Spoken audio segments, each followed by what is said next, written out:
Good morning, good afternoon, and good evening. On behalf of the Nepal Institute for International Cooperation and Engagement, it gives me great pleasure to extend a warm welcome to our distinguished chair, fellow scholars, and participants who have joined us through Zoom and are watching us live on YouTube. We are thrilled to have you join us today at International Young Scholars Summit 2020. This international forum aims to bring together rigorous and erudite young scholars from all around the world over a single platform. The aim is to create an academic space to encourage young scholars and academicians from the fields of international relations, political science, diplomacy, public policy, administration, and related subfields. The conference will be held for 3 days consecutively through 30 different sessions with 2 parallel sessions, white and green rooms running simultaneously throughout the conference. The conference will feature 275 scholars from 25 different countries who will be delivering their presentations and sharing their understanding with us. The session is streaming live on our YouTube, so please feel free to share it on your social media handle with the hashtag IYSS2020.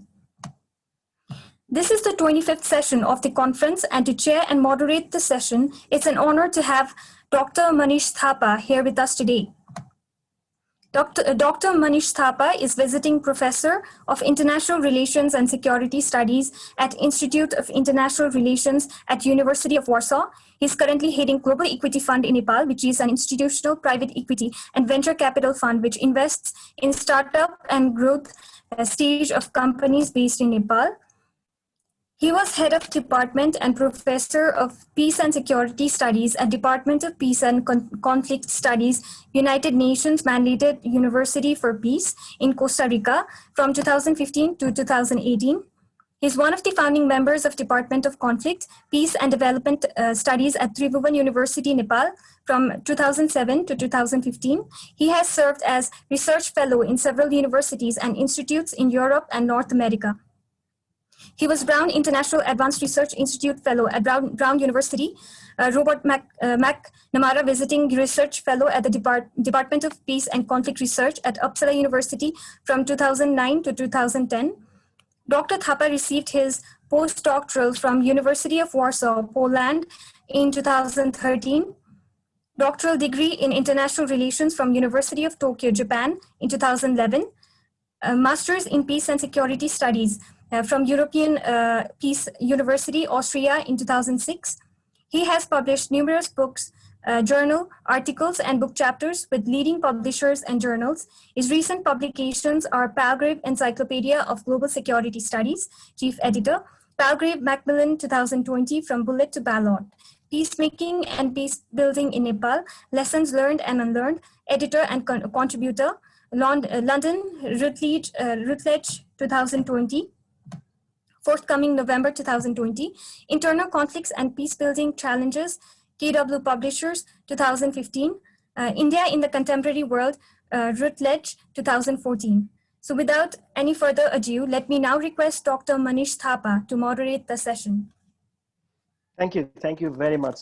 Good morning and good afternoon to all the participants from all over the world on this International Young Scholars Summit 2020, organized by Nepal Institute for International Cooperation and Engagement. NIS is also an emerging and young think tank based in Nepal, but I'm observing from last 6 months or so, it has really put up itself as a leading academic and policy think tank of not only of Nepal, but entire South Asia. And technology has given the boost to excel itself ahead of even the leading think tanks of South Asia. Thank you, Pramodji, for your dynamic leadership of NIS and for organizing such a dynamic young scholars conference. Let me now focus on today's panel. I'm given responsibility to chair this session on disaster management. And I think this is one of the most pertinent issue the entire world is currently grappling with the COVID-19 pandemic, which is one of the health-related disaster that the 21st century world has ever faced. Just to focus on this health disaster alone, it exposed the flaws that the entire mankind lacks, which is the capacity to deal with such pandemics adequately, as even the most well-resourced Western world cannot really contain the virus effectively. This event have exposed the gaps in the nation's emergency and disaster management capacity. We are well aware that such pandemic will occur, and we have already faced similar pandemics in the history, but we were and are never prepared. As we continue to battle the effects of COVID-19 globally, key institutions such as United Nations, scientists, policymakers agree on the need to build a greater resilience into how we respond to this and probable future pandemics. The United Nations is currently working on guidelines for how nations and governments should integrate biological hazards into natural disaster risk reduction strategies, as well as experience of dealing with COVID-19 scenario. Thus, this one scenario just exposed how ill prepared we all are to deal with the disaster that the entire world, countries and individual communities are facing and will be facing in future. So let us now welcome all our distinguished young scholar panelists. I'm very pleased and honored to chair this session. Let me make some ground rules for today. I will give you exactly 6 minutes to all our panelists, so that we get we all get equal time for our deliberation, and also have ample time at the end for the Q&A session. I'll warn all the panelists after 5 minutes so that they should summarize their views or their remaining thoughts in about 1 minute. I will send the personal message to remind all the panelists regarding their time. I will follow the orders of the conference program schedule. So all the panelists, please be prepared according to your number. So first, let me invite our Swarnima Shrestha. She's from Nepal and currently working as a communication and knowledge management specialist at Swisscontact, Nepal.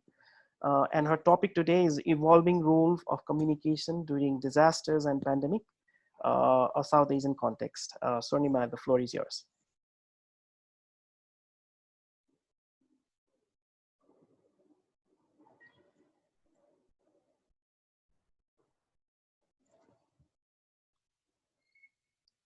Swarnima?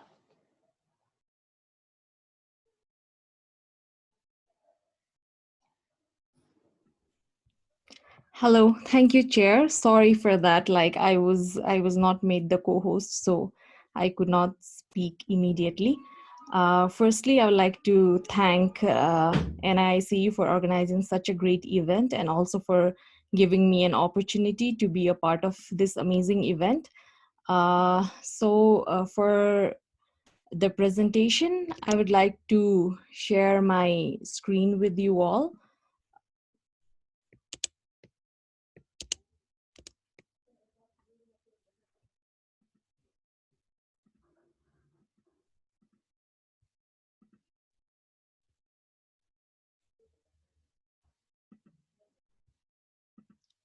Can you see my screen right now?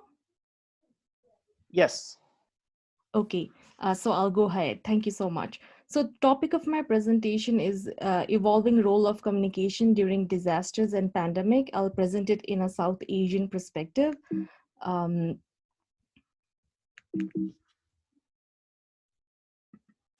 So if we look at this map, you can see that South Asia region is very prone to different kind of disasters. We are at the high risk and have vulnerability towards different kind of natural disasters. Like we are one of the regions that's most prone to earthquake and floods. And we also face different kind of other disasters such as drought, avalanche, cyclones, etc. And if we check another slide, this map, we can see that our coping capacity is very low. We do not have a proper planning and preparedness toward coping with different kind of disasters. And apart from different kind of disasters, South Asia region also is very prone towards different kind of health epidemic. We do not have very good health infrastructures and sanitation practices to address different kind of health epidemic, and due to even simple kind of preventable diseases, a lot of lives are lost each year, and children are the ones who suffer the most due to different kind of health epidemic in the region. And as we all know that we are going through this global pandemic at the moment, and even the most developed part of the world are facing challenge to manage it properly. And if we look at this data, From the last 2 weeks, if we see at the cases of coronavirus, we see that South Asia has become a hotspot for it. Like we have the highest number of cases rising each and every day. Like if we look at data till yesterday, we have more than 5.5 million cases in South Asia. Definitely India contributes to a large number of that case. India has 4.75 cases, but if we compare it in proportion to the population of other South Asian countries, the cases is increasing day by day in other countries as well. And as I mentioned, due to poor health infrastructures and preparedness towards handling the pandemic, that things might actually go worse in our region. And like whenever we talk about different kind of emergencies or disaster or a pandemic, we focus on various things such as aid or finances or logistic, but a lot of times we forget to talk about communication, which is like a very vital part of disaster preparedness or planning or even a recovery plan. Information can be like very, very vital during emergencies because like it can be actually crucial to save lives. For example, today during the pandemic, if people do not have access to proper information as to how to be safe, then it can really be life threatening. So proper communication to people can really be vital during an epidemic and in an emergency situation. And it is also a very good medium to, build trust between government and people.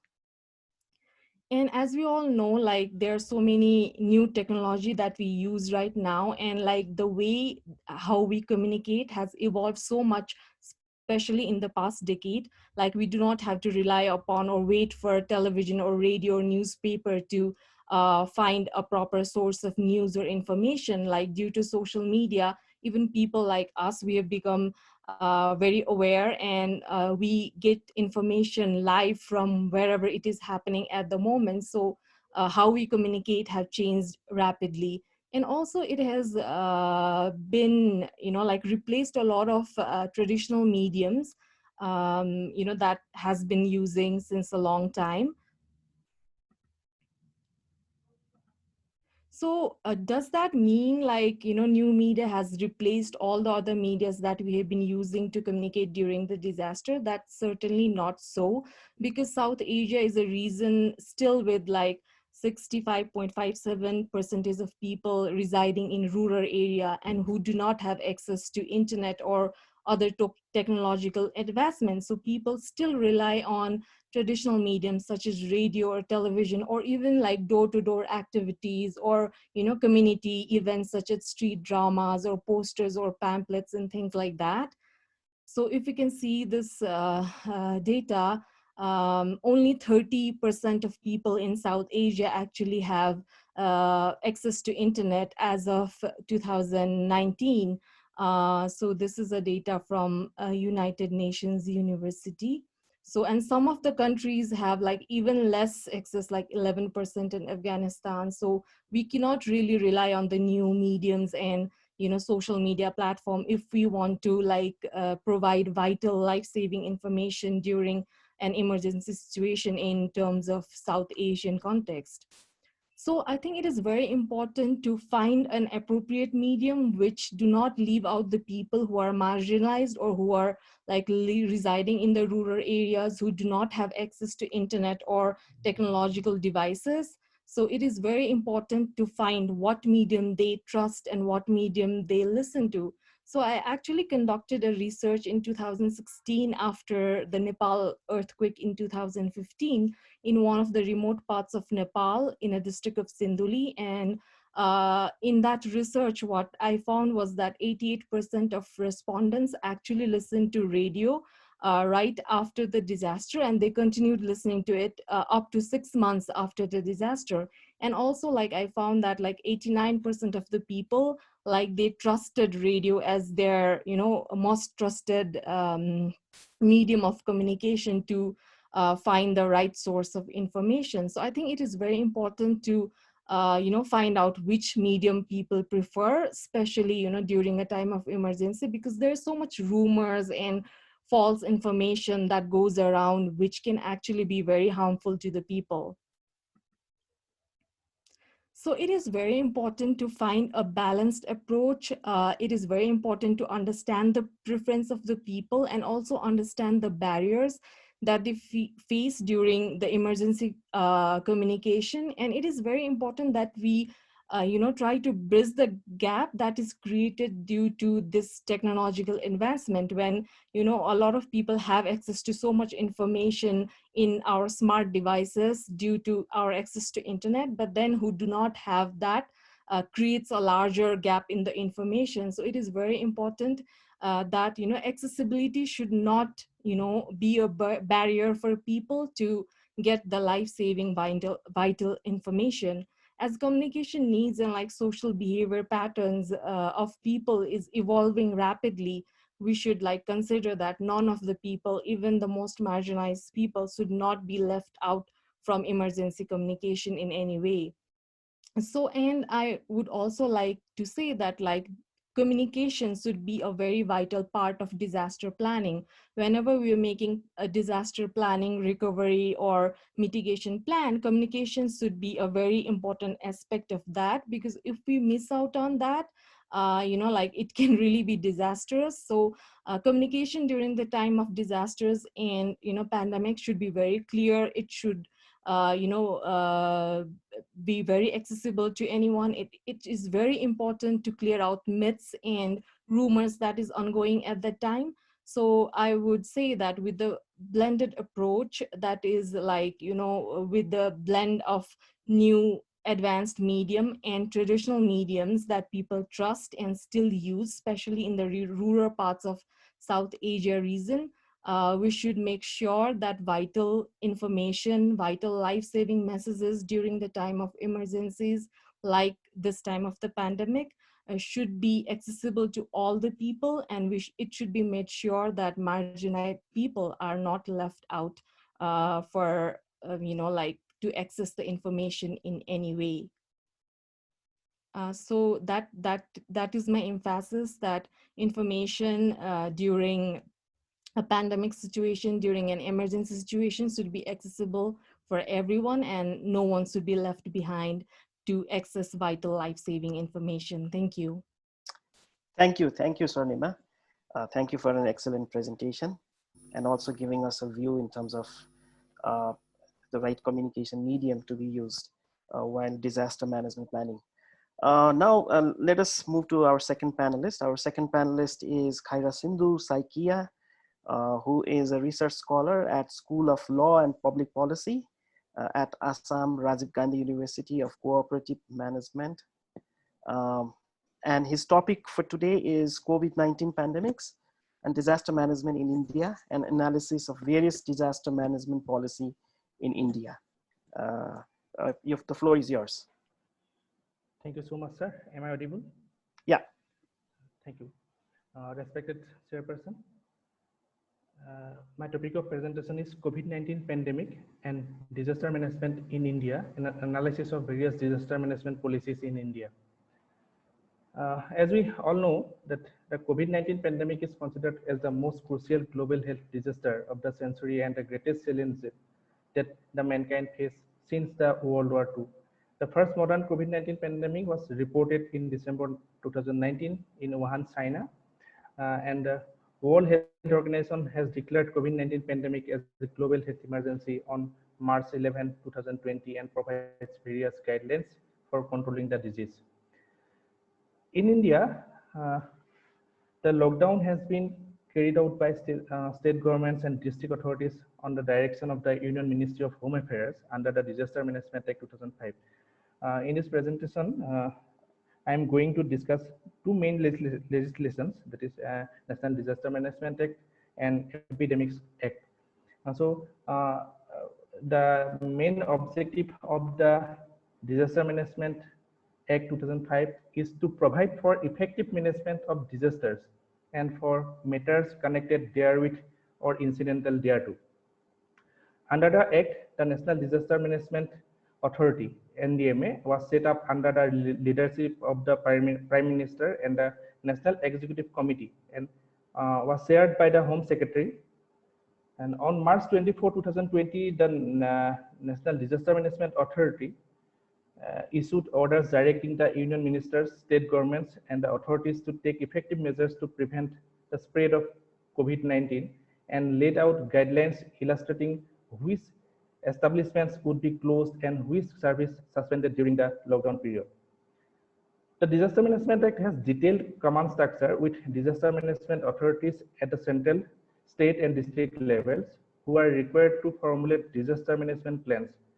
It also constitutes a disaster response force that receives training and in disaster response protocols, sets out protections for vulnerable communities in the formulation of disaster management plans, and provides for compensation to persons affected by a disaster.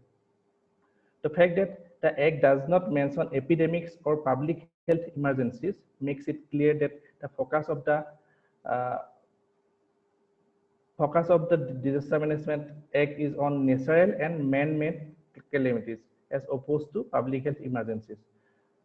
The Epidemic Disease Act enacted in the year 1897 in order to combat epidemics. The Act of 1897 empowers the state as well as the central government to take special measures and prescribe relevant regulation as regards an epidemic disease.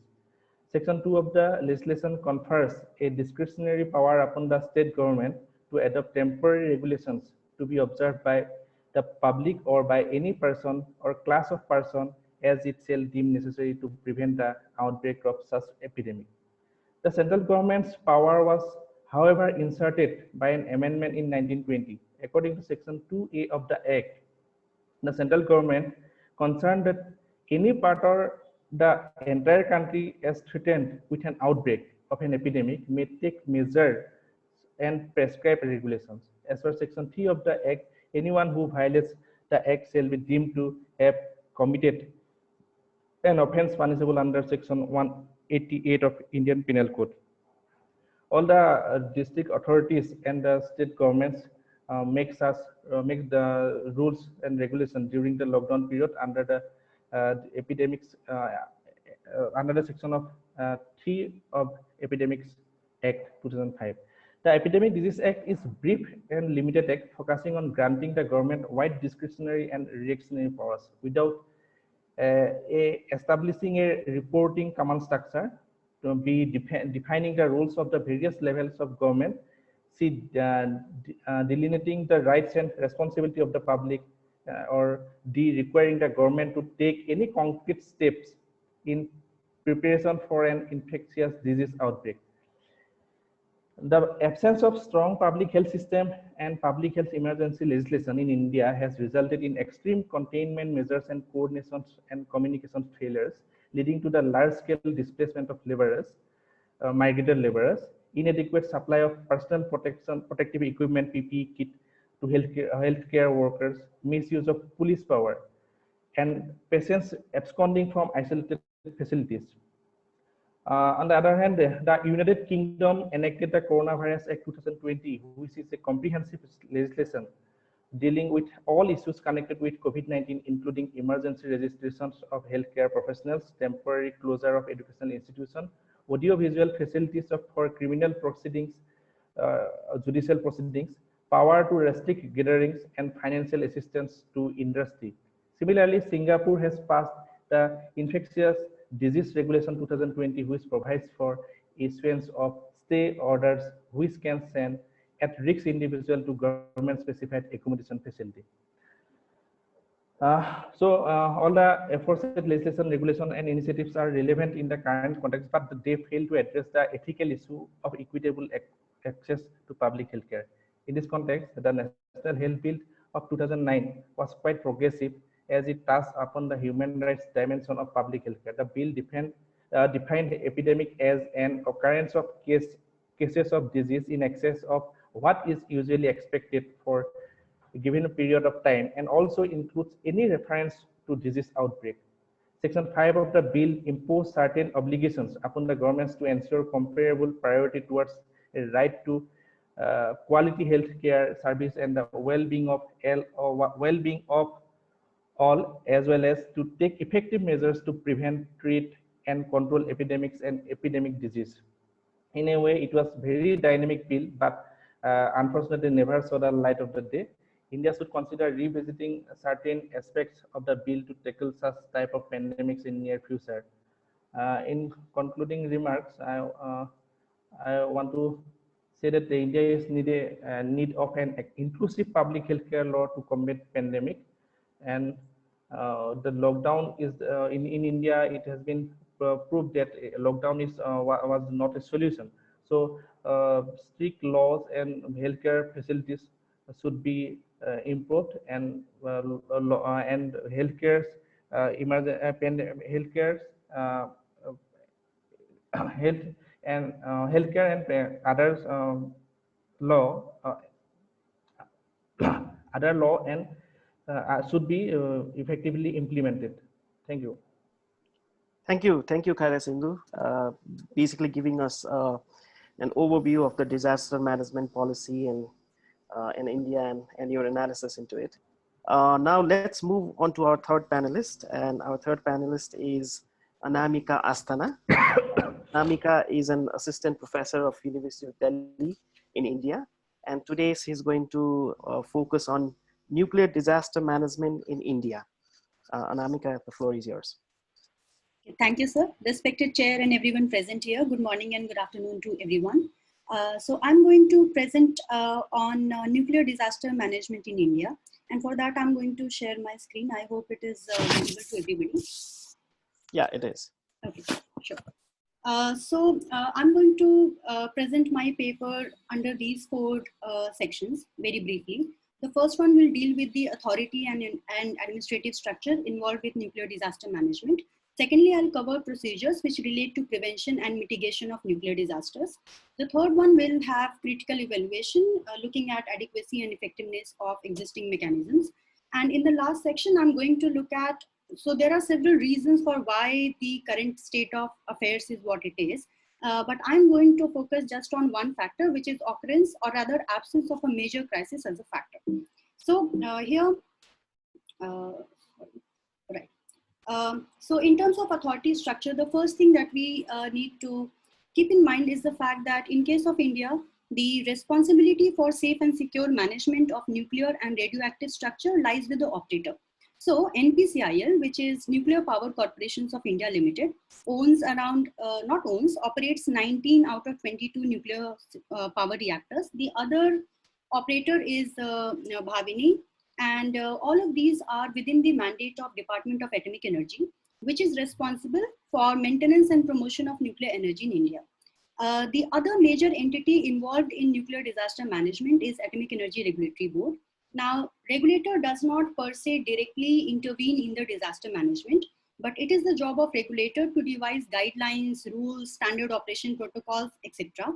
And Atomic Energy Regulatory Board, though, is not the governing authority under the Civil Nuclear Damages Liability Act, but it is the authority which notifies any nuclear or radioactive incident in India. In terms of mitigation and management structures, we have number one, NDMA, which is National Disaster Management Act, formulated in 2005, but the radiological emergency was added to its mandate only in 2009. Now, its function is to strengthen the response force in the events of radiological emergency, and it has been trained to adopt and enforce quick and effective measures. The training isn't given by the AERB, however. The DAE is the nodal agency, which means that it carries out the training and management functions related to radioactive management. Then in terms of mechanisms, number one, we have what is called inbuilt defense in depth, which refers to passive safety features which are already built in the design of, say, nuclear reactor or power plant sites. So something like, say, double containment structure, or a mechanism which will trip a nuclear reactor in case of emergency for automatic shutdown. So all those will be, these technical safety mechanisms will be part of inbuilt mechanisms.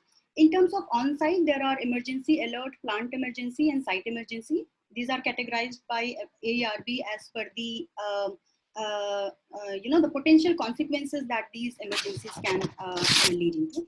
Now, typically it is the responsibility of nuclear operator. So simulation exercises are carried out every quarter, and AERB is invited to observe these exercises. However, it is not mandatory for the regulator to observe the exercises and look at the loopholes. The third one relates to offsite, which is involving local administrative authorities. So this is something which goes beyond a nuclear power plant or a radiation facility.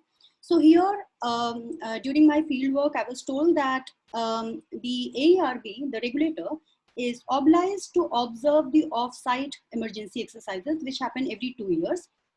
And as I said, for on-site is not mandatory. The role of NDMA, as we know, is the basic, the first response team that arrives at the scene and carries out disaster management. Role of Atomic Energy Regulatory Board I have covered. DAE. Okay, so DAE, as I said, is the nodal agency, and it has set up 23 emergency response centers at various DAE sites, including nuclear power plants and radiation facilities. These centers manage responses to radioactive crisis events and maintain trained emergency response teams and radiation detection instruments and systems. So the ERT, or the emergency response teams, comprise of several specialized teams like the aerial survey team, field monitoring team, and so on. So when an event happens, a quick impact assessment is made through the help of an impact assessment software developed by the BARC, that is Bhabha Atomic Research Center. The nearest ERT is activated by the Crisis Management Group of DAE on receipt of confirmation.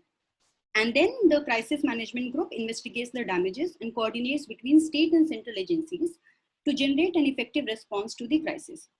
Now, in case of India, there have been 4 significant events, not accidents, but incidents. The first 3, fire at Narora plant, dome collapse at Kaiga, and flooding at Kakrapar, involved nuclear facilities. However, no radioactivity was released. The last one did not involve a nuclear facility. It was radioactive overexposure, which happened in a scrapyard in Mayapuri, where cobalt-60, which was originally used in one of Delhi University labs, found its place in the scrapyard, and the workers didn't know how to deal with radioactivity. The emergency response team was not quick. The adequate medical expertise was not available. And therefore, one of the workers died, and it also led to illness in a few others.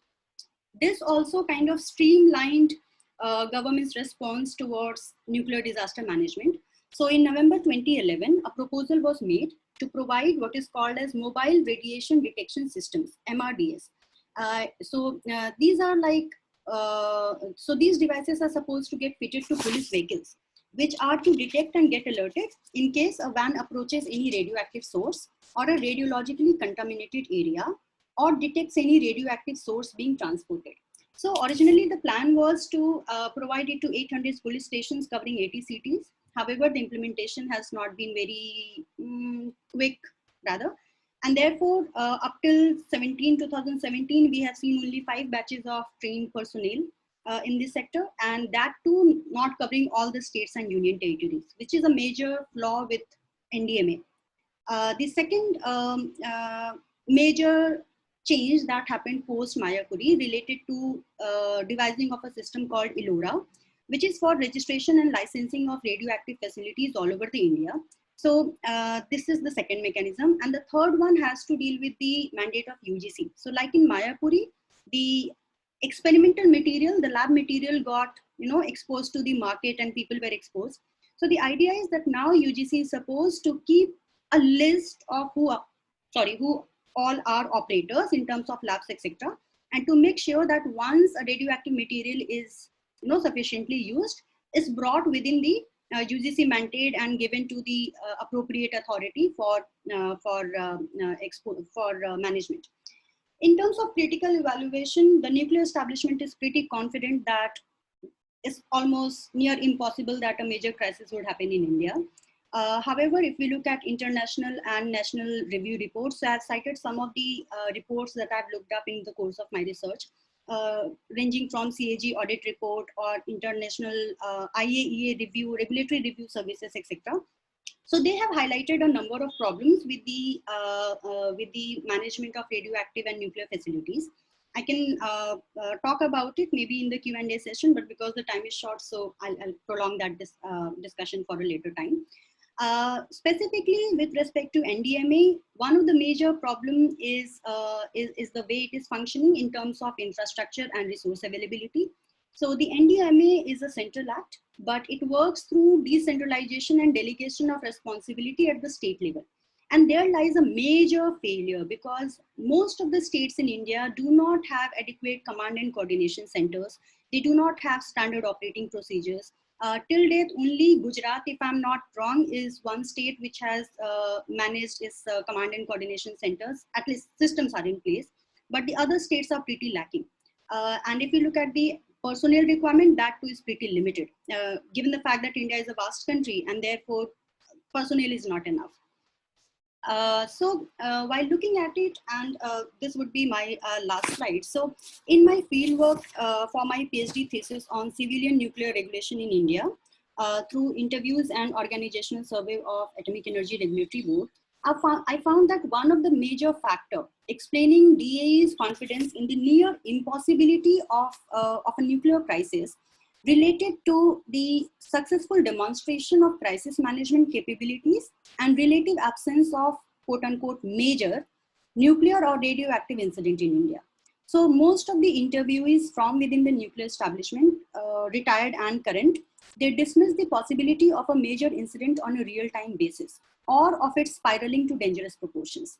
This tendency was also reflected in many of the articles written by former or current nuclear establishment personnel or statements issued by official nuclear policy circles. In the organizational survey that I conducted, I found that 59.4% of survey respondents expressed confidence in safety preparedness, while 18.8% disagreed and 21.7% chose to remain neutral. However, I would end my presentation with a caution against complacency with respect to the possibility of a crisis event. It can happen for a number of reasons, both advertent as well as inadvertent. And while a major crisis may not have occurred or remain limited, its possibility cannot be precluded. Thank you so much. Thank you, Anamika, for giving us light on nuclear disaster management in India. Personally, I'm very much concerned about the nuclear disaster, as I was in Tokyo during my doctoral studies when the Fukushima nuclear disaster happened. And since then, it always flagged my attention, especially, looking at the nuclear facilities and especially about its securities in our neighboring countries, especially in India, because we're very close. So any disaster there can basically, also is a big disaster for us. And once again, thank you very much. Looking forward to it. Thank you, sir. Thank you very much. Okay, let's move on to our next panelist, and she is Sudeeksha Kura, and she's a student at National Institute of Technology in India, and she's going to talk about holistic view on technology and disaster management. Sudeeksha, your floor is yours. Thank you, sir. Good afternoon, everybody. Warm wishes, and hope you're all keeping well. So I'll be sharing my screen.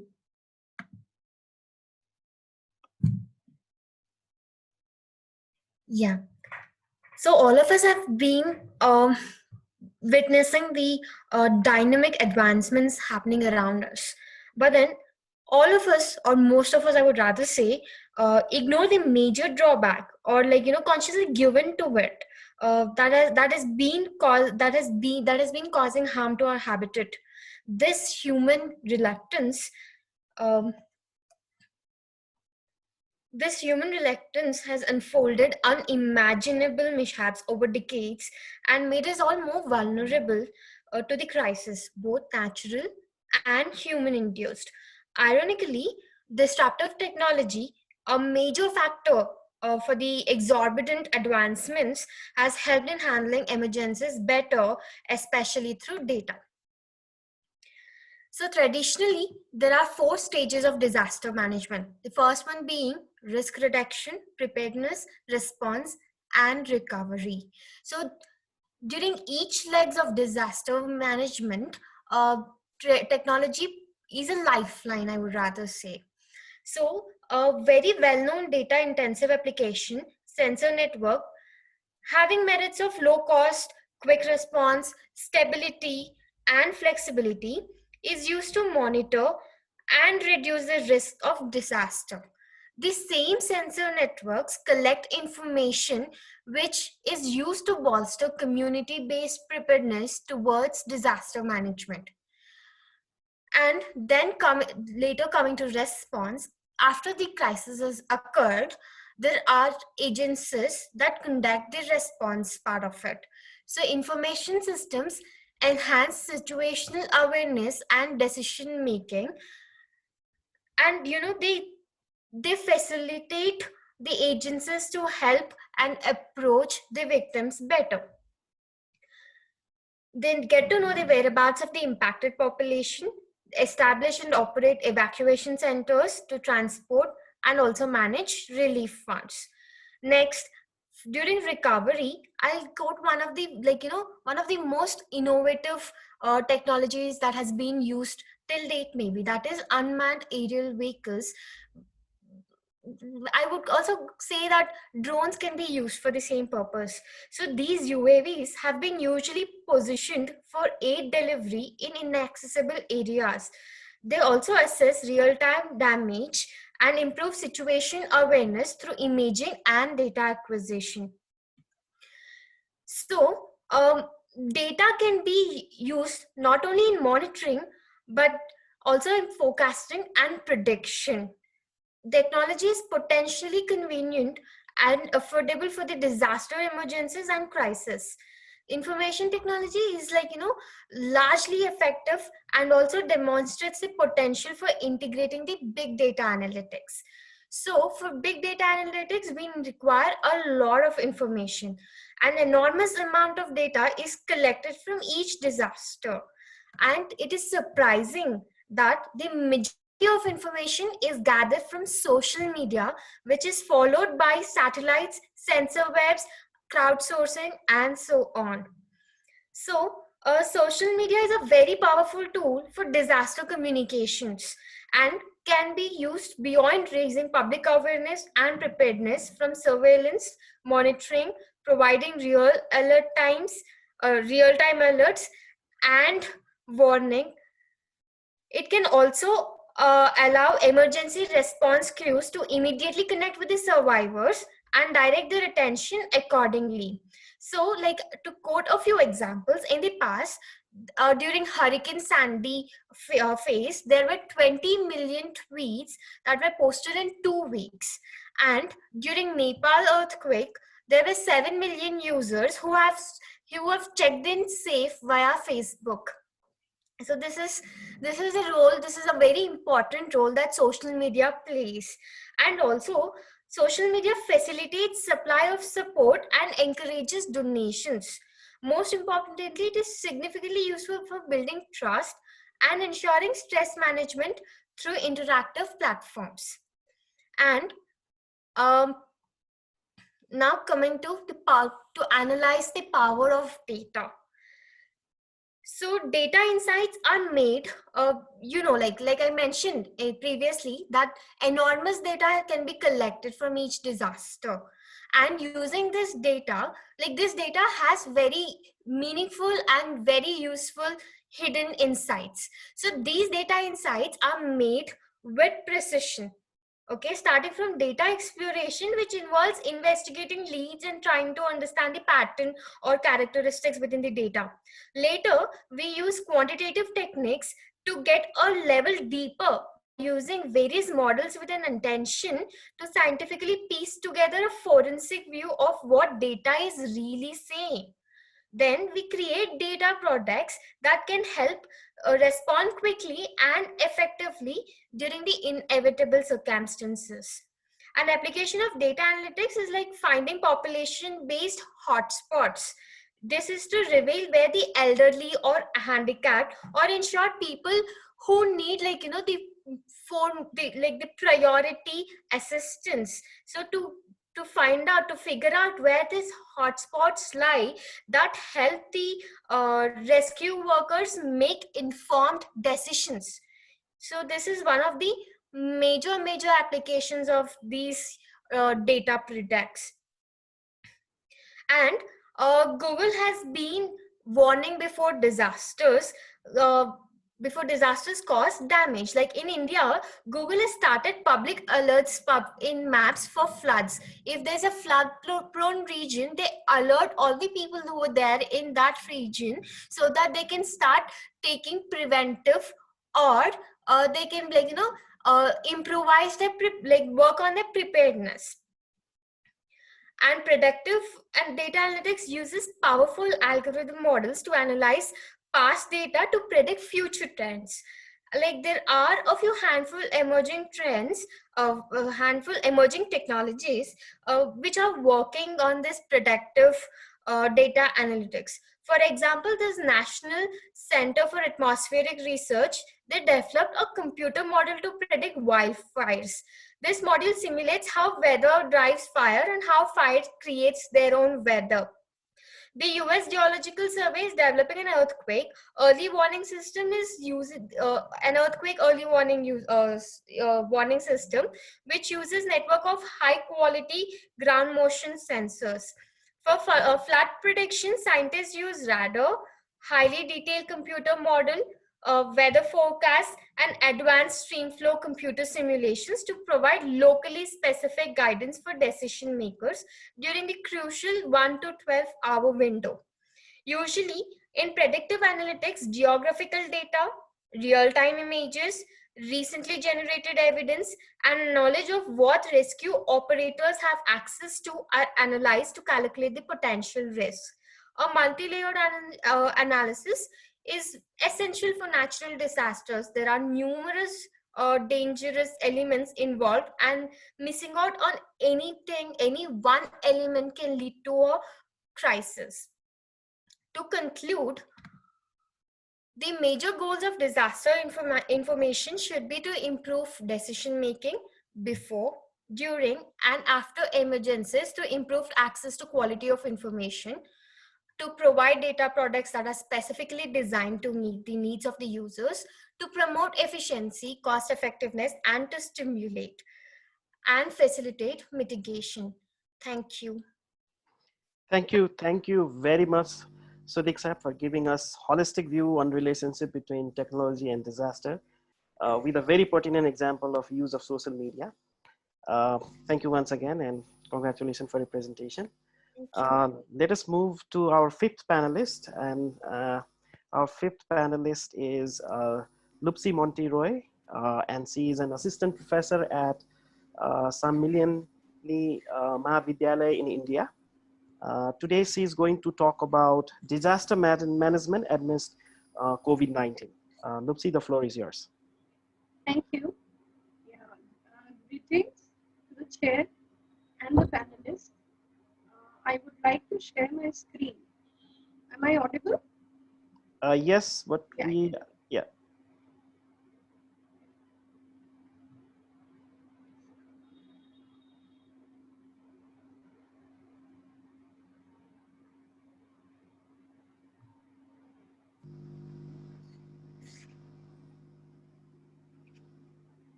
Yeah, my topic is disaster management amidst COVID pandemic, onset of new normal life.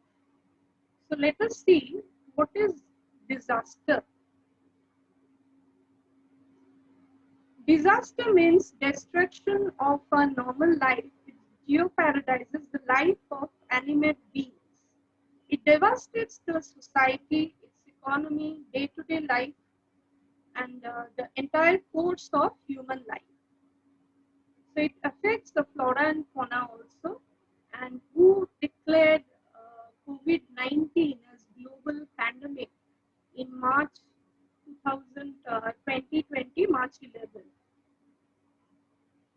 So let us look into the what are the origin, like how we have derived the word disaster. How we have derived the word disaster? It's taken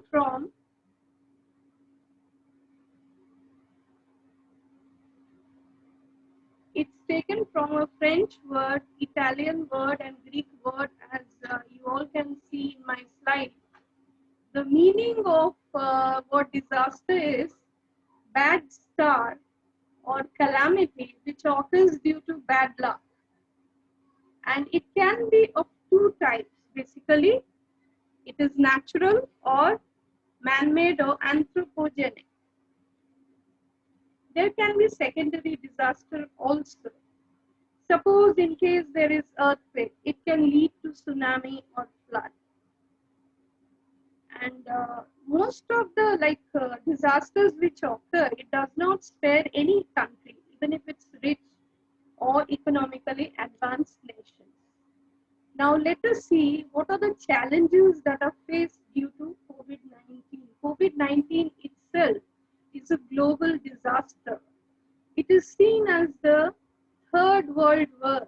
It is equated to a third world war like situation. So what are the challenges? Basically, the main challenges are it's very difficult who are already undergoing the crisis because of COVID-19. If they are affected by any kind of calamity, difficulty in reaching out to these affected people. The marginalized sections of the people are very vulnerable, including the women, children, and the elderly people. Even there are problems in tackling the refugees, the issues of the refugees, migrants, or laborers. The human security and dignity is compromised to great extent. There is psychological and emotional agony, as well as there is mental trauma. Last but not the least, third world and developing economies are in a very disadvantageous position. So let us see what are the measures which we can adopt to tackle this disaster or this global pandemic. It's somewhat like double-edged weapon. Already suppose someone is facing flood-like situation and there is COVID-19. So what is the person going to do? The entire village is submerged in water. They don't have proper sanitation. They don't have proper drinking water facility. They don't have shelter to take protection under. So we need to prepare emergency plan. We need to involve community-based organizations. We need to prepare a global health plan. Then we have to have proper coordination within the administration according to the government, which is carried out properly, efficiently, along with good governance. There has to be pragmatic planning and adequate health infrastructure. Now let us move into a world of hope. As disaster is a very pessimistic kind of plight, so I'm quite optimistic, let's see what's there restored for us, or what's there within the situation, new ray of hope or life, which is provided by the new normal. It gives us quality time. It gives us a chance to spend quality time with the family or the children. Even if we are virtually connected, we are all locked down within our home, sweet home. There are change in roles. We have given up with the junk foods. Now the mask, hand sanitizer, or the gloves have become the fashion statement. Health and wellness, they have become the main priority, with immunity boosters which are added on to our diet. Hand hygiene and respiratory etiquette are very vital nowadays. So it's a road ahead which has a enlightened road ahead, we can say, which promises a better future for us. It helps us to reorient, rethink, and rejuvenate qualitatively. We need to be self-reliant and resilient.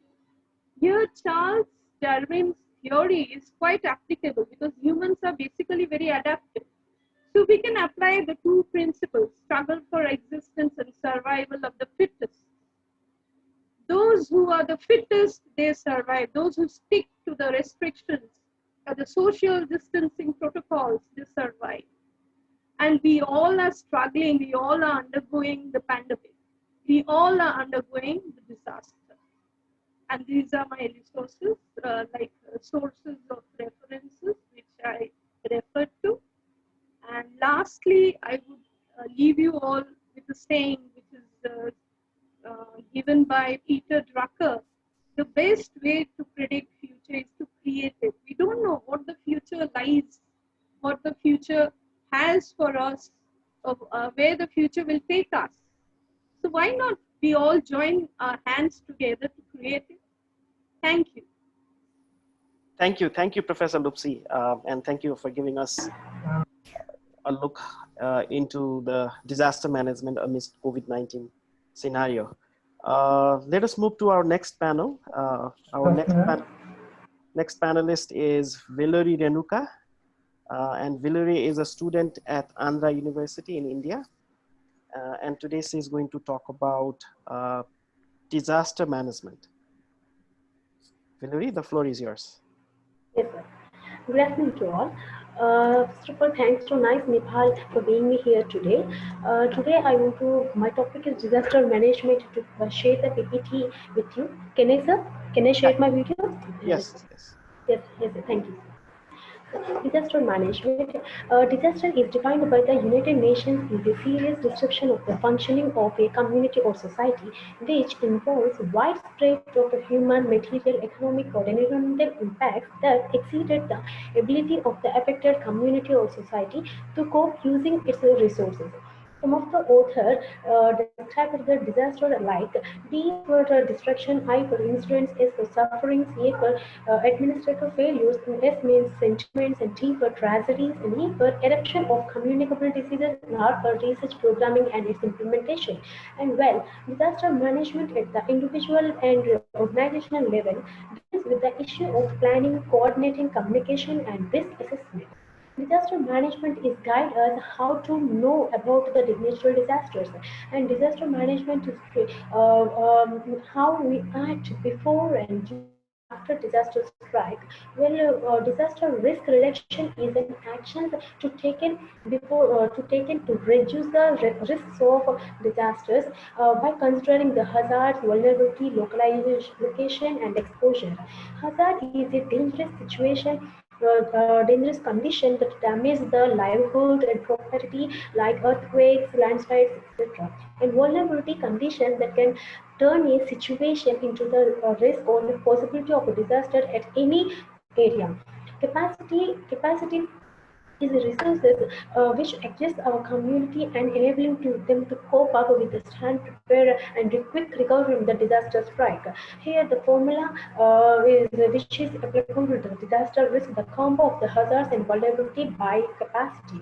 And here, the various phases of the disaster, that is the warning phase, threat phase, impact phase, and inventory phase, rescue phase, remedy phase, or a restoration phase. And the types of disasters is natural disasters and man-made disasters.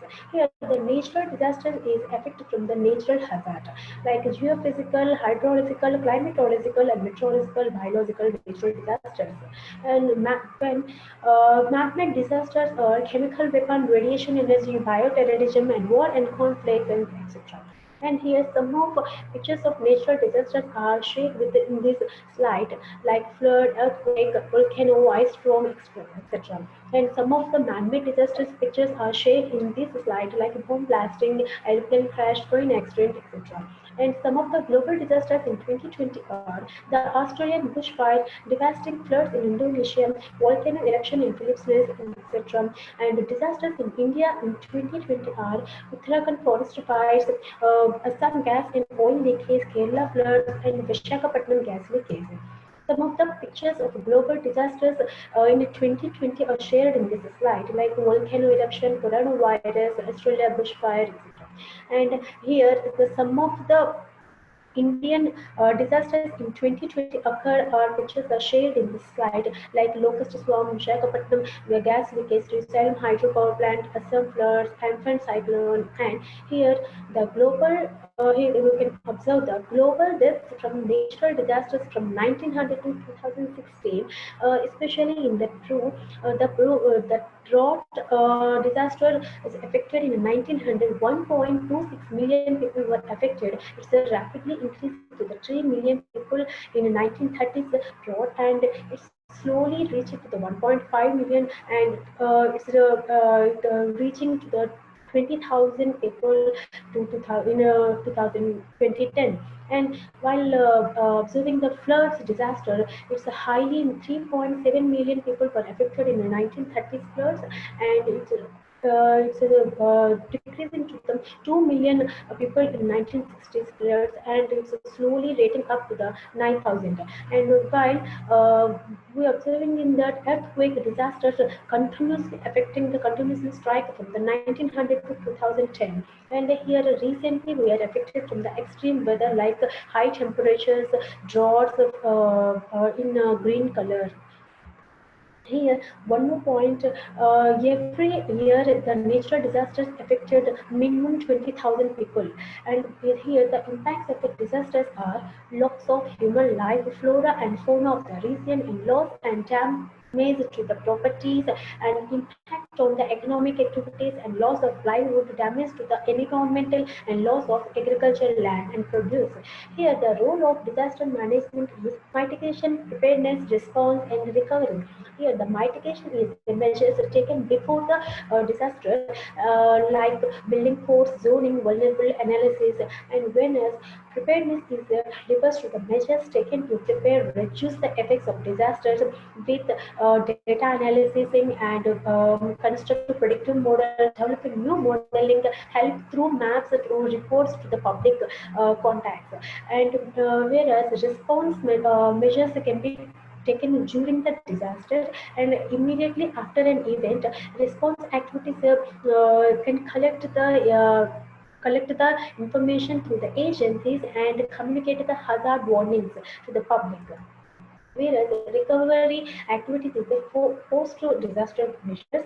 After an event, the agencies can document, collect the information and why it happened, how it happened, and identifying the problem and understanding the physical process, and providing the temporary housing, claims, and long-term medical care, etc. Here, the aspects of disaster management, how we prepare for and respond to and learn from the failures and effects of major disaster strike. Here, the disaster risk nursing force in that the first people, wherever the local people to start the rescue and relief of operations, the capacity of a community or the country to respond and recovery from the disasters. Here, the disaster risk force or natural disaster management authority, state disaster management authority, district disaster management authority, national disaster response force, state disaster response force, and civil defenses. Here, some of the picture of the disaster risk recovery forces. And here, the National Policy Disaster Management (NPDM) works on prevention, mitigation, and recovery, reconstruction, and rehabilitation, capacity development, and finance arrangements, and international cooperation. Here, I can take the one of the man-made disaster example. The Visakhapatnam gas leakage was located in Vizag, Arar Venkatapuram. It's during on 7th May 2020 during the sterile gas leakage. Sterile gas, the loss of this disaster, at least 10 people were died and 5,000 people were lying on the floors due to the unconscious, and many animals were dead in that particular area. The causes behind this gas leakage tragedy is a lack of proper urban planning and low capacity of crew due to the lockdown, and the malfunctioning of the tankers, cooling, clogging is caused by the gas leakage, and staff didn't using the warning system. Some of the pics of the Visakhapatnam gas leakage tragedy, and here the one of the natural disaster example I can take. The 2020 Kerala floods were recently 7th August 2020 occurred during the heavy rainfall and inconsistent territorial rainfall in Kerala. In that, loss of death is 22 people were dead and 52 people were missing. The causes is the shutters of 24 dams located in that state opened because of rising of water level up to the danger mark. Here, some of the pics of the related to the floods affected in the Kerala disaster. And the global disaster challenge, the global solution is establish context, identify risks, analyzing and evaluate, treat risk, and monitor and review, and communicate and consult.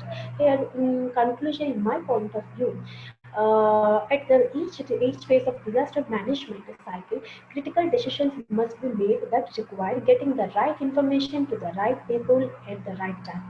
Furthermore, in developing the information, and there is a need to integrate data across many disciplines, organizations, and geographical regions, representative from various sectors of disaster management. therefore must be involved in the design and integration of any new information system, reducing the disaster losses through the better information system. Thank you, Trina. Thank you, Renuka, for giving us a Thank you so very much. comprehensive overview of disaster management. Thank you once again. Now let's move on to our seventh panelist. Our seventh panelist is Bikas Giri. Bikas is a doctoral Yeah, candidate. hello, sir.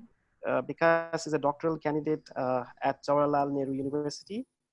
And her topic for today's panel is India Actor of Disaster Management, Role of International Non-Governmental Organization in Man-Made Disaster.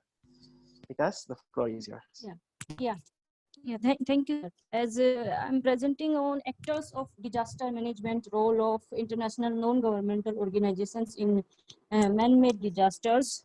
We know the whole world is facing a pandemic, COVID-19, but man-made disasters, people in man-made disasters like conflict, they are facing double crisis because of this natural disaster and also the problems caused by armed conflict in their areas. So there are so many actors to assist people, to help people to cope with these problems caused by disasters, like United Nations and its special agencies and bilateral donors and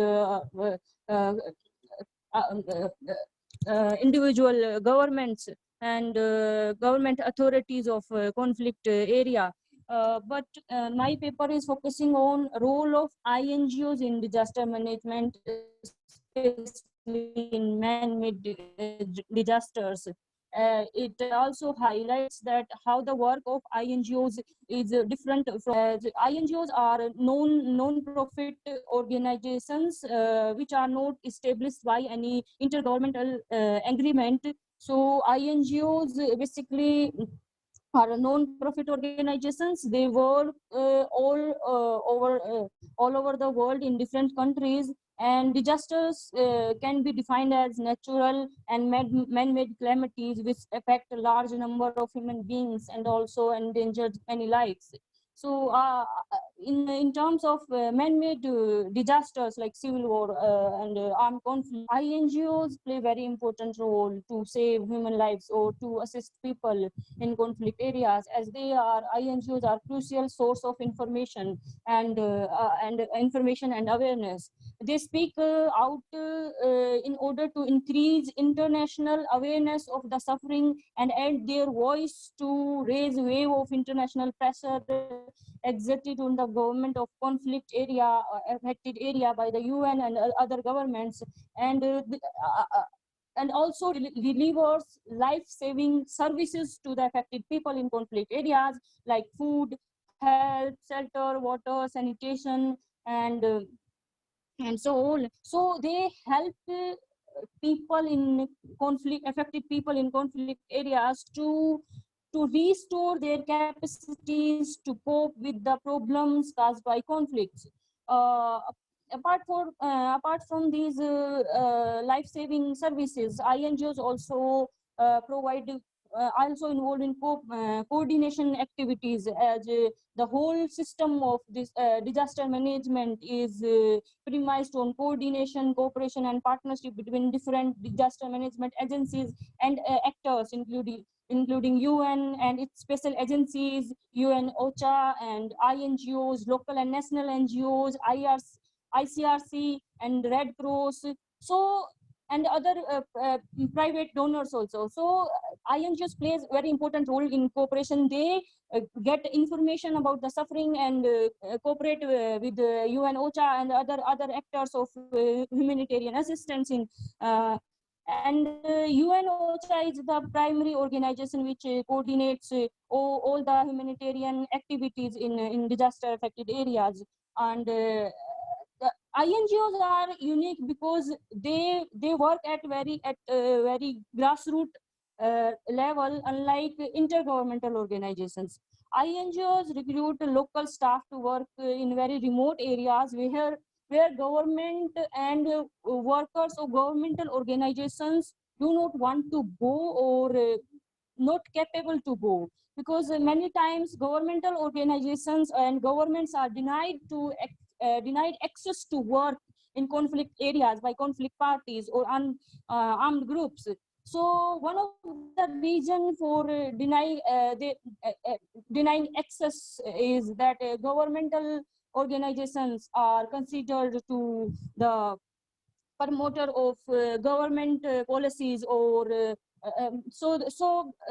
these negative perceptions create problems for government authorities and governmental uh, organizations. So these whereas INGOs are in an advantageous position as they get easy access from the conflict parties to work in conflict areas because of their apolitical nature and limited relationship with governments.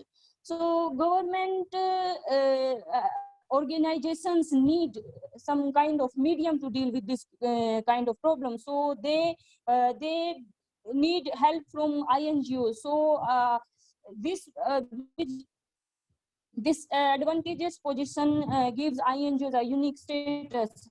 Also, however, a point of relative disadvantage is the dependence of INGOs on governmental funding and their projects for disaster management or to work in conflict areas. If making them accountable to national governments and politics in general. So, if they depend on voluntary funding alone, so sometimes proves that funding sometimes proves insufficient for their work or for their projects. But also the security of their staff, their workers, INGOs depend on government military or United Nations peacekeepers. So these are the disadvantages of INGOs and challenges which affect their. But INGOs as uh, work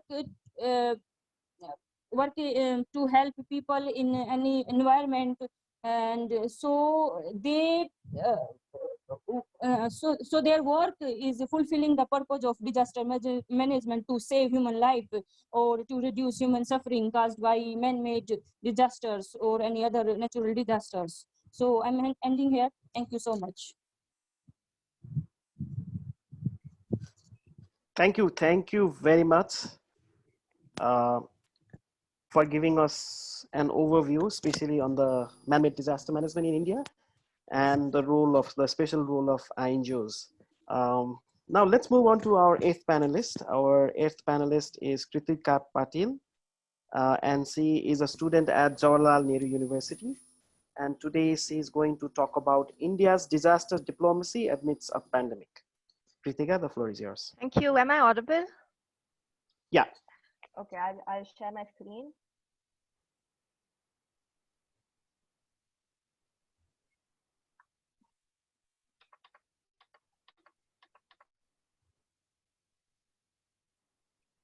Thank you so much, Dr. Thapa, and I would like to extend my warm greetings to everyone present here and would like to thank NICE for this wonderful opportunity. My topic is India's disaster diplomacy amidst a pandemic. No one can, oppose the fact that the COVID-induced pandemic is indeed a disaster. Man-made or natural is, a question for another day. I don't want to get into that. But what I've done here is sort of assess, how India's interacted with other countries, what approach India's followed for disaster diplomacy, especially in the pandemic time frame. So, I've divided the presentation in two parts. One is the multilateral approach and one is the bilateral approach. So how India's interacted with other countries on multilateral forums and how India's interacted with other countries bilaterally. So, because all this data is always so scattered, what I've done is collected all that data and I've analyzed it and sort of tried to make sense of it, of what it actually means. Because I think it is important to do that because it gives us sneak peek into what India stands for, what India wants to represent, how India wants to be seen. Before we talk about these approaches, it is very important to understand how, where these ideas stem from, because as we discussed in the presentation, these ideas and these strategies have translated into policies and they have translated into practice. I was reading Dr. S. Jaishankar, the External Affairs Minister, his book, The India Way, Strategies for an Uncertain World, and in which he mentions that, India should give primacy to nurturing goodwill, beginning with India's immediate neighborhood, and that humanitarian assistance and disaster response is an important platform to showcase India as a contributor in global issues and regional challenges. So you can see there's a shift, sort of India is focusing on regional cooperation and regional integration, and that he's also mentioned that India is as a pharmacy of the world, and that India's help to, that even though we have limited resources, we should be seen as someone who's ready to help, and that, India wants to be, take on global responsibilities and wants to be a constructive player. So, now we try to understand how these ideas of what most of the work is, because it's diplomacy, most of the work is from MEA point of view, Ministry of External Affairs point of view. So, let's talk about like multilateral disaster diplomacy, what India has done. Like when the pandemic started, Indian Prime Minister Narendra Modi resurrected the almost defunct SARC, by calling for a virtual summit to collectively devise a strategy to tackle the coronavirus disaster. This was a move to showcase regional solidarity and a step forward to further integration. And Mr. Modi also pledged $10 million to a COVID-19 emergency fund, along with helping to put out a team of disaster management specialists for the SAARC nations. And India has already received a $1 million worth of assistance request. And among the SAARC nations, Bhutan and Maldives have received the supply. Now, the next summit, which is the NAM summit, is very interesting because before this recent NAM summit, Mr. Modi had never attended a single NAM summit because he sort of has been very vocally skeptical about Nehruvian legacy of NAM. So this was the first time he attended the NAM summit, and the agenda was to showcase solidarity and discuss the probable solution to deal with the pandemic. And in the G20 Extraordinary Virtual Leader Summit, Mr. Modi stressed for the need for humanitarian, not just economic approach to globalization. Whereas at the SCO Foreign Minister meeting, Dr. Jaishankar pledged to work with member states on best practices to contain COVID-19. In the BRICS Finance Minister meeting also, India, along with other members, decided to set up a $15 billion loan instrument, $1 billion loan instrument to finance project that will help BRICS countries in rebuilding the economics due to coronavirus disaster. And in the EU-India summit, India was appreciated for its principles of availability, accessibility, affordability of healthcare and medicine. So we can observe that prior to this, especially with multilateral forums, India had, indulged in great power politics. But once the pandemic started, there was a distinct shift, and India was more focused on regional collaboration, regional, coordination, and South-to-South collaboration and solidarity. More focus on the taking global South countries together and, being a responsible leader there. In the bilateral disaster diplomacy, the top NE officials, they said that India has acted as a pharmacy of the world and a healthcare supplier to all parts of the globe, and that Atmanirbhar Bharat program was launched by the government to make India the hub of the global supply chain and not inward looking.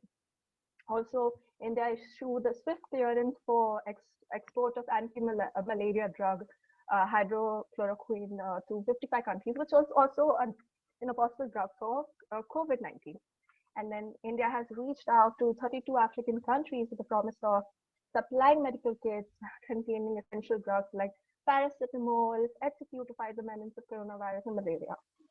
A medical consignment of Indian medicine and foreign grains was delivered by Indian Navy INS K3 to Maldives, Mauritius, Seychelles, Madagascar, and Comoros.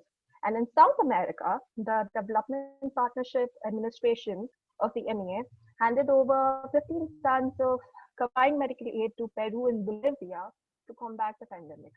India has also taken initiative of dispatching teams of Indian military doctors to Nepal, Maldives, Kuwait to help these countries to develop COVID-19 management strategies. Apart from this, online training sessions for healthcare professionals also been conducted by India for South Asian countries to train them to deal with the pandemic. MEA has also facilitated the evacuation of 15,000 foreign nationals that were stuck in India through special flights. Apart from medical diplomacy, India has also sent wheat shipments to Afghanistan and Iran for humanitarian aid. And after the gruesome explosion in Beirut that killed about 170 people, India sent about 58 metric ton of emergency humanitarian aid that includes medical supply, food, and PPE. On the softer side of India's disaster diplomacy, Indian Council for Cultural Relations arranged a group of singers and musicians to record the song United We Fight that invokes the spirit of what India's always stood for, Vasudhaiva Kutumbakam, to invigorate the collective effort to fight the coronavirus. So all these points, because all these data, it's all scattered. So I've tried to consolidate it and try to make sense for especially to understand what India wants to portray, what India stands for, and I think India wants to play an important role.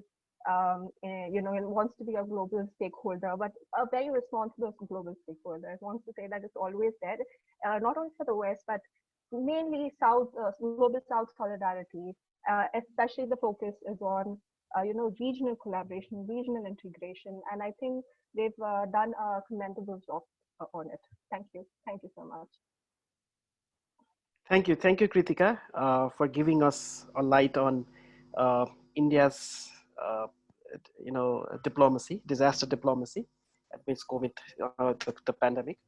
Well, just to add on that, India has also pledged that it will provide the COVID-19 vaccine as and when it is discovered, especially to the South Asian neighbors. So it could be a vaccine diplomacy that we are observing at this point of time all around the world. Who's going to give the vaccine to which country, right? So hopefully that will also be a kind of thing that will come very soon. Thank you once again and congratulations. Thank you. Let's move on to our last panelist. We have one added panelist, Dr. Kriti Singh. Dr. Kriti Singh is a non-resident associate fellow at the Center for Air Power Studies in India. And she's going to talk about an assessment of challenges encountered by Indian media-military relationship in conflict zone. Dr. Thank you so much, sir. Am I audible, sir? Yeah. I've emailed my presentation. Will it be possible for NICE to share it? Yeah, definitely. I would request you to please share it. You mean in fact, I do not have your presentation. I will try to share it from my end. Okay, can you do that? I'm giving it, the thing is I'm doing from a mobile phone. So I'll just see if it's possible for me to do it.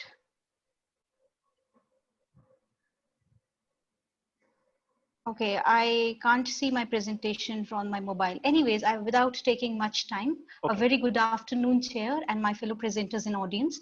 I'm very grateful to NICE for giving me this opportunity, and especially Dr. Pramod Jaiswal for adjusting me for this slot in a very short period of time. This presentation is part of my doctoral research, which is based on grounded theory. The primary data was collected by in-depth interviews of veterans of Indian Armed Forces, Indian Information Service officer, and defense correspondent involved in J&K conflict. The paper provides an assessment of challenges encountered by Indian news media, especially with their relationship with military while dealing with conflict zones. It is based on the observation derived from the primary data collected in the research study. So following are some of my observations, which I'm sharing with this panel. The first observation in the research was that the foremost challenge that both the institution faces, especially from the perspective of Indian military, is lack of mutual trust between military and the media. There is a trust and knowledge issues with regards to both the organization. Second is there's a lack of knowledge in media about military matters. While responding to the question of trust and knowledge deficiency between the two institutions, one thing which came forward that Indian media, the knowledge regarding the military matter is something which is not up to the desired mark. Some analysts felt that reporting on defense matters were just done without in-depth understanding about the nuances of Indian military. The third observation was mutual lack of understanding between Indian media and military. It was observed during the research study that the institution lacked understanding about each other's work domain. Next was the lack of strategic culture. One thing which came out in this research through the primary data was the lack of understanding of strategic culture in India, especially from the news media side, was one of the determinants in maintaining the healthy relationship between India, media, military relationship. Fifth observation was there is lack of knowledge about conflicts and absence of appreciation of conflict studies, which again proves to be detrimental in Indian media military relationship and has repercussions on Indian armed forces. A subject like conflict studies in itself is very important when we talk about military, which in context of India, especially when we are looking at how the media reportage is being done, seems to be not existing. Sixth observation was that there's a lack of training of media personals in defense and conflict related issues. While deliberating on the lack of training of defense correspondent, one of the observations was that the capsule courses provided to the defense correspondent courses to the defense correspondents are more or less a tokenism and not good enough to understand the depth of the conflict. The seventh observation was there's a lack of transparency from the Indian armed forces, which is one of the major challenges faced by the Indian media, especially who are dealing in conflict zone when it regards to the transparency of the armed forces. There is a stonewall approach adopted by the armed forces towards media. Eighth observation was there is lack of institutional approach from the Indian armed forces. It was noted during my interaction with the defense journalists that there was a lack of institutional approach from the Indian armed forces while dealing with the Indian media. Ninth observation was there's a difference in institutional objective between the media and the military, secrecy versus accessibility. That is one of the major differences where the Indian armed forces are required to maintain secrecy about their work. The military is open about sharing the information and is considered as vehicle of spreading news to the masses. This is a very big institutional differences between both the organization. Moving forward, Indian media-military relationship is seen as an adversarial relationship. It was observed that both the institutions find their relationship adversarial. 11th point was the organizational and structural difference of hierarchy. Whereas one is flat and other is, there is a lot of structures within the Indian armed forces. So this traditional hierarchy system versus the flat structure system of the Indian media and military is again a place where there are issues. The 12th observation of media lack in building rapport with military. Now, with my interaction with the defense veterans, it was observed that on the part of media, very often lack to build a rapport with the military spokesperson. 13th observation was there's a lack of expertise about military affairs among the media personals, as identified by one of the spokesperson from the Indian Air Force, that there's a lack of domain expertise, lack of media understanding about the entire operational system that was happening, which creates a lot of trouble between both the institutions. Another observation was there's a lack of robust off-the-record discussion, a major challenge which the institution faces, where the defense journalist faces the challenge of off-the-record discussion, a place where they could get more access to information from the sources. Another challenge which the Indian media faces is the editorial pressure on the defense journalist. And the journalists are under tremendous pressures from the editorial board to create newsworthy stories. Another pressure which the Indian news media faces is the on-job training while dealing with the defense matter. It was observed that most of the defense journalists whom I interviewed got their training on the critical issues like defense and strategy through an on-job training only. Another problem is, or the challenge is, different approaches towards national security. Both the institution, Indian media and military have different approaches towards the national security and related issue. Another point was slow reaction time in army due to its hierarchical structure, as they have to follow the chain of command. Now this, to verify the news and construct the content before it is sharing with the media. Now this brings a major challenge in front of the media, whose survival is dependent on the freshness of the news in the cutthroat competition. Another challenge is the issue of credibility of Indian news media due to its ownership. The ownership of Indian news media comes under a lot of questions due to their agenda setting by the media owners, which again hampers the Indian media-military relationship. Another challenge which was observed was the challenge of sensationalism in the news reporting.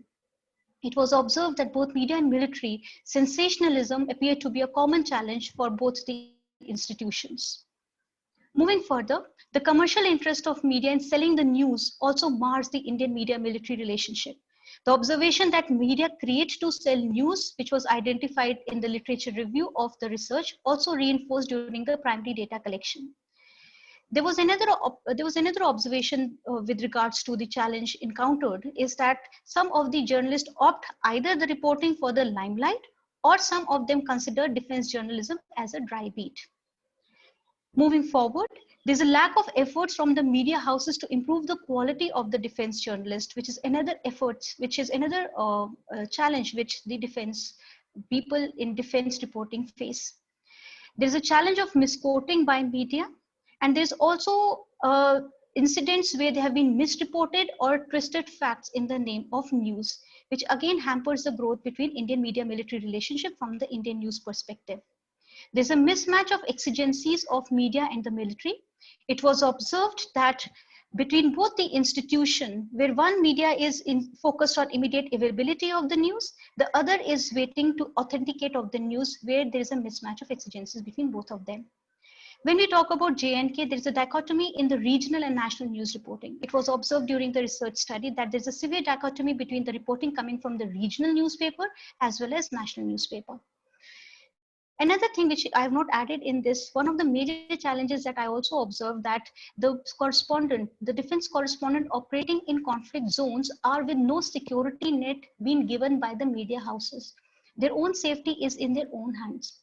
They're not even provided with the hazardous training or any kind of workshops where they can deal with how to learn being in a conflict zone, or how to deal with post-traumatic stress disorder once they're out of the conflict zone. The final point that I'm going to make for this presentation is the complexity of the media's understanding of military culture. Military culture was one of the crucial factors which was identified as a bone of connotation between Indian media-military relationship. And what brings us to the fundamental question is how we are going to define this military culture, and also how this definition is going to be understood by the people who are dealing with the defense related news. So these were some of my observations which I put forward while assessing the challenges encountered by Indian media-military relationship from Indian news perspective. Thank you so much for your patient listening. Thank you very much, Dr. Kriti, for giving us an observation on assessment of challenges encountered by Indian media-military relation in conflict zone. I personally also have two observations. One, all over the world, either you talk about India or United States or even in Nepal, media and military always has a very complex relationship. And as both institutions always work in an opposite dynamics and culture. You also highlighted that on your presentation. And the second, basically pinpointing on Indian media, being a very keen observer of Indian media and a student of peace and conflict studies, it seems that Indian media always portrayed as a war journalist. They are all the war journalism factor is basically very much portrayed in Indian media rather than peace journalism. So yes. These are basically two observations that I always feel when I go through Indian media. Okay, thank you very much. Let us give us a big round of virtual applause to all our 9 wonderful panelists. I'm very pleased to see a very vibrant discussion and that took place in today's panel, and hopefully we'll go through the Q&A question where we'll be also dealing with the questions and answers of all the participants of this panel. Just to summarize from my point of view, just to summarize today's panel from my observation, here are some of the important key messages from the panel, which I kind of summarize from all of you. The first one is there is a need for strengthening collaboration, command, control, and communication system for efficient, prompt, and graded response and recovery, especially in disaster management. Second, technology cannot replace or make up for all other public policy measures, but it does have an increasingly critical role to play in emergency response. Definitely COVID-19 presents an excellent opportunity to reflect on the legal plausibility, ethical soundness, and effectiveness to use emerging technologies to inform evidence-based public health intervention. Third, it provided much needed resources to build the capacity of the state and local emergency managers, especially for planning, recovery, and hazard mitigation missions, which we are basically lacking in all parts of the world. There is also a need for prioritizing the COVID-19 prevention and control in informal settlements to assess the community risk perception and thought process to enable community-based public health emergency preparedness and risk-informed policy-making decision. Fifth, multi-hazard preparedness with a focus on health needs to be integrated across sectors.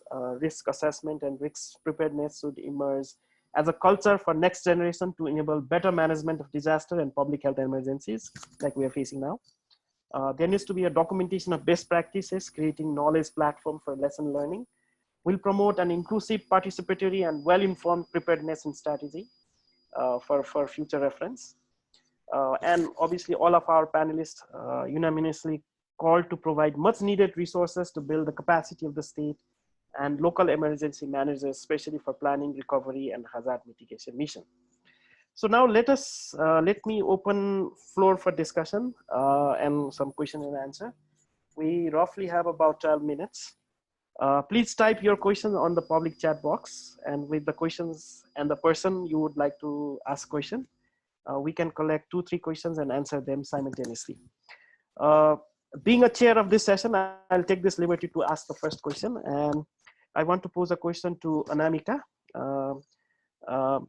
Anamika, as large amount of radioactive waste has been generated in major nuclear accidents, such as Chernobyl nuclear accident or in Ukraine, Chernobyl accident in Ukraine of 1986, and the recent Fukushima nuclear accident in Japan, 2011. The waste generated due to the accidental release of non-radioactive materials that resulted in widespread contamination throughout the affected region. Have you particularly looked into how India disposes its nuclear waste or radioactive waste? Thank you for the question, sir. So in case of India, when it comes to radioactive waste management, I have a couple of points here to make. Number one, there is this joint convention on spent fuel management and radioactive waste management, which India has not signed. And India has not signed it also because India has argued that the definition of what is a radioactive waste differs in the sense that what IAEA has and what India perceives. So India says that because India is experimenting with breeder reactor technology, so it's going to use some of the radioactive wastes that is generated in the third stage, especially the thorium reactor cycle. So that is one way. The other thing, India has not signed it. In terms of strategic reasons, I would say because India also has a nuclear weapon program. Therefore, I think transparency is a major issue here also because of that. The second thing that I could know about radioactive waste management was about how it is disposed. Now, the location is, of course, not mentioned in the public domain because of the obvious concerns about nuclear terrorism. What if someone digs it up and makes a dirty bomb out of it, etc., etc. But other than that, from what I could know, so there are these, so AARB has this, this manual on radioactive waste management, which talks about which kind of safety standard protocols are to be followed. For example, the breadth and height, width of steel containers, which are supposed to encompass radioactive waste material. And then they are put into airtight containers. And then from what is publicly known, they are dug deep into land trenches, jahan pe those are buried. But at the same time, there have been very serious concerns about transparency, not transparency as such, but whether just because DA is saying that is being disposed of properly, do we know whether it's actually being disposed of properly? So there are cases, for example, when we looked at Mayapuri. So this was a cobalt-60, which generally people don't even associate with nuclear. It's a radioactive material. And if something like that can find way into market, that is something which is very, very scary. So in 2015, the Public Account Committee again raised a question on what is AERB doing about inventory of abandoned and orphaned radioactive resources. And the government responded that, it is being done and the process is almost complete. But because there cannot be an independent research into it, because a lot of these materials and areas are off-site, in the sense that public is not supposed to even enter these areas without permission. So I think perhaps more or less we do not have option but to believe the government and, you know, cross our fingers and believe that it's actually being disposed of properly. So yeah, that's what I would say. Thank you, Anamika. Any questions that any of our panelists like to pose to the other panelists? Because I do not see any questions that has been typed in the chat board.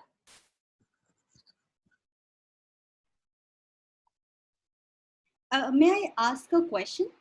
Yeah, please. So this is addressed to Kritika. Thank you for your presentation, Kritika. I'm also a student of international relations, so that was something I could very readily associate with. So you were talking about these Indian strategy in terms of engaging bilateral and multilateral forums with respect to COVID. So would you say that whether the South Asian regional approach is more predominant in the case of COVID crisis, or would you say it's more of the multilateral approach? In terms of, it's both. It's mostly, I would say that more focuses on the regional cooperation, more focuses on our neighbors and all of that, but also global south, like all the countries that lie in the global south. So India is mainly focusing on these, multilaterally and bilaterally. The main focus is on these countries that fall in, these regions. That's what I would say. Okay, so South-South solidarity is something that you would like to. Yeah, because prior to that, before the pandemic, as we know, Dr. Jai Shankar and Mr. Modi, they're very skeptical about forums like NAM and all. They were very skeptical about Nehru's approach towards how it was during that time. So it was very surprising, that they've taken the shift, because they've Mr. Modi and the MEA, they focused on great power politics, how you interact with the US and China and all of that. But now, since the pandemic has happened, they've started focusing. It's like, it's okay, this is our chance to showcase that we are responsible leaders, especially in the global south. So which sort of like reinforces the NAM legacy. It was based on this idea. So yeah, that's my answer. Thank you, Kritika. Thank you. Any other questions that the panelists would like to ask to the other panelists, or any other participants would like to ask? I do not see any questions. If you permit, can I ask one question to you and also to the last panelist? So you said in India, the media is more into war journalism than peace journalism. So would you say it's a recent phenomenon given the kind of right-wing assertion or nationalistic assertion that we see, or would you say it's something which is endemic to media organizations in general? The panelists can also respond, whoever wants to take it up. I can take first. Well, basically media organization, if you really look at the landscape of media has always been very much attracted towards war, and to basically benefit out of it, basically to make headlines, basically to play with the figures, basically to talk about the mishaps and everything. So and also from the nationalistic point of view, when there is a war, when there is a conflict, for example, we had almost 12 years of insurgency in Nepal, and most of the media was making a kind of a news out of it, and basically killing of people becomes the major headline. So it's always a kind of a it's an endemic basically in terms of how media basically sees a conflict or crisis. So that's what I have to say. Thank you for the comment.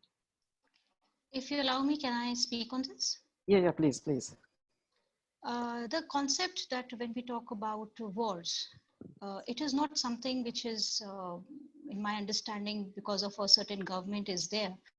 It is something which sells. You have to understand media is all about, churning out certain reports and getting, it's a business at the end of the day. And if you go back to American Civil Wars, then also you will see that one of the journalists once said that you furnish me a picture and I will give you a war. So it's a business. People see it. It creates sensationalism. It's selling off. So that's the agenda, and that is on agenda that it is thriving. So this is what I have to say. Thank you. Great anecdote. Thank you. Any other questions?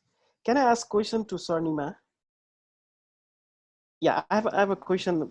Basically, let me unmute. Yeah, I have a question. Basically, you talked about the role of communication during disaster. I don't know about India, but recently in Nepal, there are cases where people are blamed with the use of social media, especially to the COVID patient. For example, if you find somebody in your community who are a COVID patient and who are basically isolating themselves, then people are, going in front of their houses and basically blaming those people, basically, decreasing the morale of the patient itself. How do you see this trend happening, especially, when the social media is so vibrant? Thank you for the question. I think that's very relevant. That's what I a little bit mentioned in our presentation, my presentation as well. Like, that's quite a challenge. There are pros and cons of using social media platforms. Like, it gives us information on real time. Like, we don't have to wait for the news to be broadcasted or anything like that. And like, whoever there is present at the moment in a certain location or during a certain event can like take a picture and post it on social media, write something about it, and sometimes it becomes viral, like even the news media cover it and all that. But the challenge of social media, like you mentioned, is that we never know like how to filter it, like if what is being said is true or not. Like, as you see during the time of this pandemic as well, there's so many misinformation that is being shared in the social media platform, and many a times like people even make up like false information and put the logo of WHO or a UN body or a government's logo, and they share that information, which is like so wrong. And it kind of creates a sense of fear among people. And sometimes I see that there's so many conspiracy theories regarding COVID-19 as well. So many people saying that this virus actually do not exist and things like that, while we know like all of the world we're being shut down due to the virus. But then also there are theories like that. And like you said, there are messages like